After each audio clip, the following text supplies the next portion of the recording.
नमस्कार, good morning Madhya Pradesh में स्वागत है आप सभी का। आप देख रहे हैं एपिसोड 24। मैं हूं आपके साथ श्रवण तंबोले। इस बुलेटिन में देखेंगे मध्य प्रदेश की तमाम बड़ी खबरों को विस्तार से, लेकिन बुलेटिन की शुरुआत करते हैं हेडलाइन के साथ।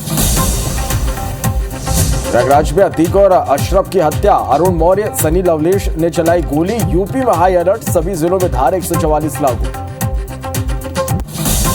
आज सीएम शिवराज का ग्वालियर दौरा, राज्य स्तरीय अंबेडकर महाकुंभ में होंगे शामिल। केंद्रीय मंत्री नरेंद्र सिंह तोमर भी करेंगे शिरकत। संघ प्रमुख मोहन भागवत का 2 दिवसीय एमपी दौरा, आज बुरहानपुर में धर्म संस्कृति सम्मेलन में लेंगे हिस्सा। कल जबलपुर का भी करेंगे दौरा।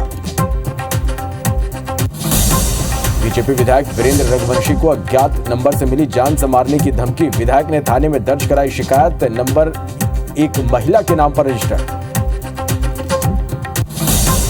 पिपरिया में पुलिस ने की बीजेपी मंडल उपाध्यक्ष की पिटाई। बीजेपी नेताओं ने जताया विरोध, एसपी ने एसआई को किया लाइन अटैच।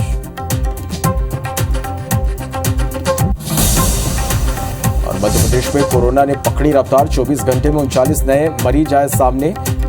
भोपाल में सबसे ज्यादा 22 नए केस, एक्टिव मरीजों की संख्या 300 के करीब।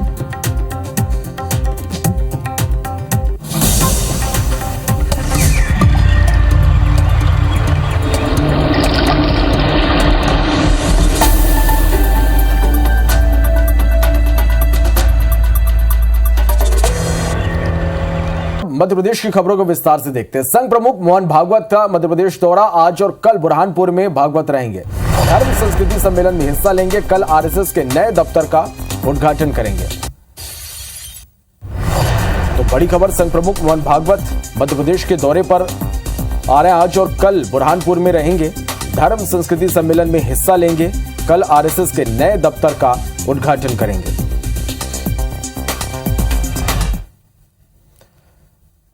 बड़ी खबर, आज सीएम शिवराज ग्वालियर के दौरे पर रहेंगे। सीएम शिवराज अंबेडकर महाकुंभ में शामिल होंगे। व्यापार मेले का भी आयोजन यहां पर होगा। केंद्रीय मंत्री नरेंद्र सिंह तोमर भी इसमें शिरकत करेंगे। छात्रावास भवनों का लोकार्पण और भूमि पूजन होगा। तो ग्वालियर के दौरे पर रहेंगे सीएम शिवराज सिंह चौहान। व्यापार मेले का भी यहां पर आयोजन होगा। छात्रावास भवनों का लोकार्पण और भूमि पूजन सीएम शिवराज सिंह चौहान करेंगे। कैबिनेट मंत्री का दर्जा प्राप्त और सिंधिया समर्थक नेता इमरती देवी की जुबान एक बार फिर से फिसल गई। उन्होंने ग्वालियर में सिंधिया को मुख्यमंत्री कहकर संबोधित किया। बीजेपी के संभागीय बैठक में ज्योतिरादित्य सिंधिया भी यहां पर मौजूद थे। अपने बयानों से अक्सर सुर्खियों में रहने वाली कैबिनेट मंत्री का दर्जा प्राप्त इमरती देवी ने एक बार फिर कुछ ऐसा कहा है जिसकी सियासी गलियारे में चर्चा है। ग्वालियर में बीजेपी की संभागीय बैठक चल रही थी, जिसमें ज्योतिरादित्य सिंधिया भी मौजूद थे। इस दौरान कार्यकर्ताओं को संबोधित करते हुए इमरती देवी ने सिंधिया को मुख्यमंत्री कहकर संबोधित किया। इमरती ये कहकर सिंधिया की ओर देखकर मुस्कुराई भी और आगे बोलती रही। अनुसूचित जाति का कल जो विशाल सम्मेलन है, उसके उपलक्ष्य में मीटिंग लेने हमारे मुख्यमंत्री, हमारे नेता सम्माननीय श्रीमान ज्योतिरादित्य सिंधिया जी। बाद में उनसे जब इस बारे में पूछा गया तो उन्होंने इसे बजरंग बली की कृपा बताते हुए कहा कि जो निकल जाए सो निकल जाए। ये तो भगवान की कृपा है, जो निकल जाए वो निकल जाए, बजरंग बली की कृपा है। इमरती देवी के हाव भाव और मुस्कान देखकर लगता नहीं है कि उनकी जुबान से सिंधिया को मुख्यमंत्री का संबोधन गलती से निकला होगा। केंद्रीय मंत्री ज्योतिरादित्य सिंधिया ग्वालियर पहुंचे। इस दौरान उन्होंने कहा कि भारत की जनता प्रधानमंत्री जी की सुरक्षा कवच में है। 9 साल के सुशासन, प्रगति और विकास की सरकार में भारत माता के तिरंगे पर उजागर करने वाली सरकार है। जब बीजेपी कार्यकर्ता ने कोरोना काल में जन जन की सेवा की, जो लोग एयर कंडीशन कमरों में बैठे रहे, जिन लोगों ने एक तिनका नहीं उठाया, उन लोगों को परीक्षा की इस घड़ी में बौखलाहट हो रही है। सब इकट्ठे हो रहे हैं कि कैसे एक जनसेवक पर प्रहार किया जाए। प्रधानमंत्री जी के 9 साल सुशासन की सरकार, सेवा भाव की सरकार, प्रगति और विकास की सरकार, भारत माता की तिरंगा को विश्व पटल पर उजागर करने वाली सरकार। चलो भिंड से बड़ी खबर, जहां हादसे का शिकार हुई है सिंधिया का काफिला। हादसे में एक बीजेपी नेता घायल हुए। विक्कू रजावत को अस्पताल में भर्ती कराया गया है। सिंधिया ने घायल बीजेपी नेता से मुलाकात की। अस्पताल में जाकर हालचाल भी जाना है। तो बड़ी खबर भिंड से, जहां हादसे का शिकार हुई है सिंधिया का काफिला। हादसे में एक बीजेपी नेता घायल हुए। विक्कू रजावत को अस्पताल में भर्ती कराया गया है। ज्योतिराज सिंधिया अस्पताल पहुंचे। घायल बीजेपी नेता से उन्होंने मुलाकात की, अस्पताल में जाकर हालचाल जाना।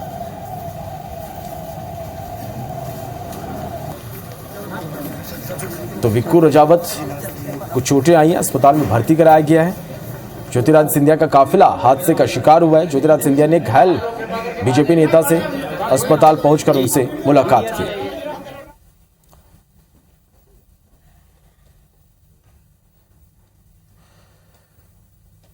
मध्य प्रदेश विधानसभा के नेता प्रतिपक्ष गोविंद सिंह के बयान पर एक बार फिर सूबे में सियासी बवाल मच गया। साधु संतों को बीजेपी का एजेंट बताने वाले गोविंद सिंह ने रानी कमलापति को लेकर विवादित बयान दिया। उन्होंने कहा कि रानी कमलापति को कोई नहीं जानता, फिर भी उनके नाम पर रेलवे स्टेशन का नाम बदला गया। उन्होंने कहा कि बीजेपी गरीबों पर अत्याचार करने वाले राजा रानियों को महिमा मंडित कर रही है। गोविंद सिंह के बयान पर बीजेपी ने उन्हें आड़े हाथों लिया। बीजेपी विधायक रामेश्वर शर्मा ने गोविंद के बयान को शर्मनाक बताया, तो वहीं बीजेपी सांसद सुमेर सिंह सोलंकी ने भी गोविंद सिंह पर पलटवार किया। उन्होंने कहा कि नेता प्रतिपक्ष ने आदिवासी संस्कृति का अपमान किया, उन्हें माफी मांगनी चाहिए। ये दोबारा राजा महाराजाओं का राज लाना चाहती है। भोपाल का रेलवे स्टेशन का नाम रानी कमलापति, मतलब ढूंढ के निकालने जिनने कभी सुने नहीं हमने तुमने, वे निकाल के स्थापित कर रहे हैं, इसलिए कर रहे हैं। और फिर राजा ही रानी जो लगातार अत्याचार किए इतने गरीबों पर, शोषित पर, दलितों पर, आम समाज के लोगों पर, उनको महिमा मंडित करने का काम कर रहे हैं। वो हिंदुस्तान के उन शहीदों के बारे में नहीं जानते, रानी कमलापति के बारे में गोविंद सिंह नहीं जानते। धिक्कार है ऐसी कांग्रेस को जो आदिवासियों के नाम पर राजनीति करती है और वोट कबाड़ती है। भारत के प्रधानमंत्री आते हैं और हबीबगंज स्टेशन का नाम बदल के रानी कमलापति करते हैं। तो रानी कमलापति का योगदान है, इतिहास है। वो गौड़ रानी थी, वो आदिवासी रानी थी। आज अगर भोपाल को भोपाल की पहचान है तो उनकी शहादत के कारण है। कांग्रेस का असली चेहरा सामने आ गया है।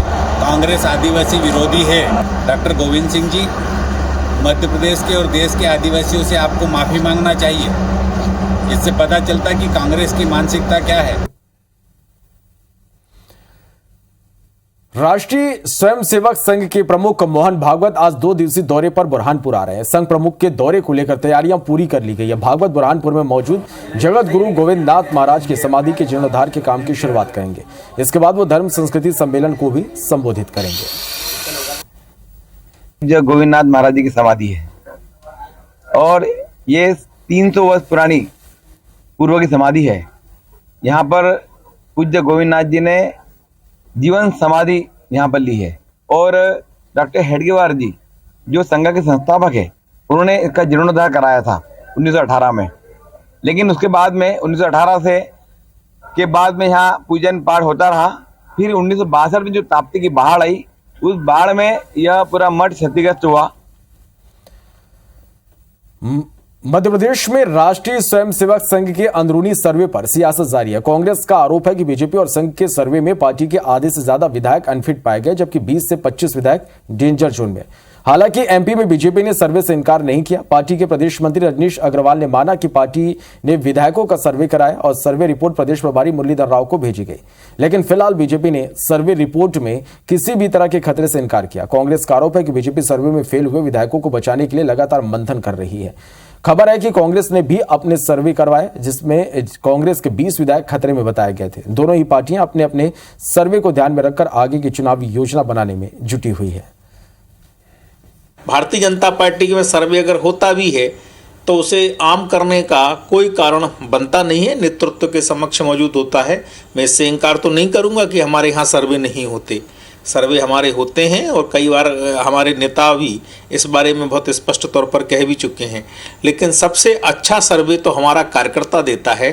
पूरे 20 साल गुजर जाने के बाद शिवराज सरकार के मंत्रियों ने और विधायकों ने जिस तरीके की जनता के धन दौलत की बंदरबाट की है, उसके अलावा उनका ध्यान जो है विकास पे जरा भी नहीं रहा है। आज मध्य प्रदेश के हर विधानसभा में हम देखें तो जल जीवन से जुड़ी व्यवस्थाएं हों, सड़कें हों, खस्ता हाल हैं, विकास पर उनका जरा भी ध्यान नहीं था।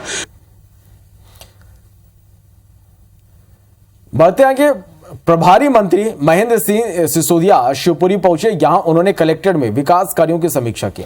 इस दौरान कई विभाग के अफसर मौजूद रहे। बैठक में प्रभारी मंत्री अफसरों को जरूरी दिशा निर्देश उन्होंने दिए। मीटिंग के बाद मीडिया से बात करते हुए उन्होंने कहा कि पूरी कांग्रेस फ्रस्ट्रेशन में है। वह इस बात को पचा नहीं पा रही कि उनकी 15 महीने की सरकार चलेगी और कमलनाथ के साथ मिलकर उन्होंने जिन कामों को करने के सपने देखे थे वो अधूरे रह गए। ज्योतिरादित्य सिंधिया के बारे में उन्होंने कहा कि वो चमत्कारिक है, युवा हैं, जनता के नेता हैं। उन्होंने कहा कि अब महाराज का हाथ सीएम शिवराज के हाथ में मिल गया तो कांग्रेस के पास कोई बचा नहीं। उन्होंने कहा कि आगामी विधानसभा चुनाव में बीजेपी चमत्कार करेगी और हम 200 से ऊपर सीट जीतेंगे। कांग्रेस पार्टी बहुत फ्रस्ट्रेशन में है और वो इस बात को पचा नहीं पा रहे कि 15 माह के अंदर ही हमारी सरकार गिर गई और जो कमलनाथ जी के माध्यम से मध्य प्रदेश में कार्य करना चाहती थी वो सपने पूरे ध्वस्त हो गए। तो निश्चित रूप से फ्रस्ट्रेशन की स्थिति उनमें बन गई। भोपाल में सरेराह हुई किसान की किडनैपिंग के मामले में अब नया मोड़ आ गया। जिस किसान की किडनैपिंग के आरोप लगाए गए थे उसने वीडियो जारी कर तमाम आरोपों से इनकार कर दिया है। किसान सुरेश साहू का कहना है कि वो अपनी पत्नी से दुखी है। पीड़ित की माने तो पत्नी जमीन हथियाना चाहती है और इसलिए उसने वो जमीन अपनी मर्जी से बिल्डर को बेची थी। किसान के किडनैपिंग की बात से इनकार करते हुए पत्नी और बेटी पर जान से मारने की कोशिश करने का आरोप लगाया। फिलहाल भोपाल पुलिस इस पूरे मामले की जांच कर रही है। बीवी मेरे से बात कर रही थी, जबरदस्ती मेरे को ले जाने चाह रही थी। कहाँ पे? जान का खतरा था, इस वजह मैं नहीं जा रहा उसके पास। कहाँ ले जाना चाह रही थी? उसके पास कह रही कि मेरे साथ चल, जबरदस्ती जमीन पे नाम करा लूँगी, इसके बाद मुझे मार फूट के खत्म कर दूँगी, कुछ भी कर सकती। इसके बाद वो लड़की ने छुरी लाई थी मारने को मेरे को। मैं मेरी मर्जी से किसी से लड़ा मामा के साथ, मनोज के साथ। चलिए बढ़ते आगे, बात कोरोना की करेंगे। मध्य प्रदेश में कोरोना का रफ्तार देखने को मिल रहा है। 24 घंटे में कोरोना के 49 नए केस सामने आए। भोपाल में सबसे ज्यादा 22 नए केस सामने आए। प्रदेश में एक्टिव मरीजों की संख्या बढ़कर अब 279 हो गई है। तो भोपाल में सबसे ज्यादा 22 नए केस। मध्य प्रदेश में एक बार फिर से कोरोना का कहर यहां पर देखने को मिल रहा है। लगातार मरीजों की संख्या बढ़ती हुई प्रदेश में एक्टिव मरीजों की संख्या 279 हो गई है। धार के उमरबन के लुहेरा बुजुर्ग के जंगल में शिकार के लिए कुत्ते का पीछा कर रहे तेंदुए की जान आफत में आ गई। तेंदुए की आवाज पास में मवेशी चला रहे एक चरवाहे के कान पर पड़ी, जिसके बाद उसने पलट कर देखा तो पाया कि एक तेंदुआ नहर के पाइप में फंसा हुआ है। उसने इसकी सूचना ग्रामीणों के जरिए वन विभाग को दी। वन विभाग की टीम बिना देर किए मौके पर पहुंची और कड़ी मशक्कत के बाद तेंदुए का रेस्क्यू किया गया। धार जिले में शनिवार को तेंदुए के दिखाई देने की यह दूसरी घटना है। सुबह टांडा इलाके में तेंदुए ने खेत में कपास बीनने गए 3 किसानों पर हमला कर दिया। तेंदुए के हमले में घायल तीनों किसानों को इलाज के लिए अस्पताल में भर्ती कराया गया है। बढ़ते आगे, तेंदुपत्ता संग्रहण से पहले वन अमला सरकार के सामने बड़ी मुसीबत खड़ी कर सकता है। 10 मई से प्रदेश के जिलों में तेंदुपत्ता संग्रहण का काम शुरू होने वाला है और इसी बीच वन विभाग के कर्मचारियों ने 6 मई से हड़ताल पर जाने का ऐलान कर दिया। भोपाल के अंबेडकर पार्क में प्रदेश के वन कर्मचारियों ने अपनी मांगों के समर्थन में 1 दिवसीय धरना दिया। कर्मचारी संघ ने 21 सूत्री मांगों को लेकर 6 मई से बेमियादी हड़ताल पर जाने का ऐलान किया। इससे पहले कर्मचारी 1 से 5 मई तक अपनी बंदूकें बस्ते विभागीय कार्यालय में जमा करेंगे। मध्य प्रदेश वन कर्मचारी संघ का आरोप है कि 2008, 2011 और 2018 में भी उन्होंने आंदोलन किया था। उस पर सरकार ने उन्हें बुलाकर बातचीत की थी और मांगे पूरी करने का भरोसा दिया था, लेकिन उनकी मांगे अभी तक पूरी नहीं हुई है। ये यहाँ तक कि जंगल के अंदर जो है बहुत ज़्यादा जो है इस समय अग्नि की आग लगने की संभावना रहती है गर्मी में, तो वो उस पर भी ज़्यादा असर पड़ेगा। इसलिए सरकार को चाहिए कि शीघ्र इस मामले को सॉर्ट आउट करा जाए। मध्य प्रदेश टाइगर स्टेट है, लेपर्ड स्टेट है और अभी चीता स्टेट भी हो गया है, लेकिन उसको सुरक्षा करने वाले कर्मचारियों की हालत बहुत ख़राब है। 2008 में समझौता किया, 11 में समझौता किया, 18 में समझौता किया, लेकिन हमारे वेतनमान आज भी पूरे भारतवर्ष में सबसे कम है। उसी संदर्भ में हमारा तृतीय चरण का आंदोलन है। आज हमारे 1 दिवस का धरना है। चतुर्थ चरण के अंदर हम लोग 1 से 5 तारीख के बीच में बंदूकें और सारे सामान जमा करेंगे और 6 तारीख से अनिश्चितकालीन हड़ताल हो जा रहे हैं। यहाँ रुकेंगे एक और छोटे से ब्रेक के लिए, लेकिन आपको बता दें कि IBC 24 जनसंवाद की बात कर ले। चुनावी साल में शाहमाद की बिसात बीत चुकी है। इस बीच IBC 24 भी चुनावी कवरेज का शंखनाद करने जा रहा है।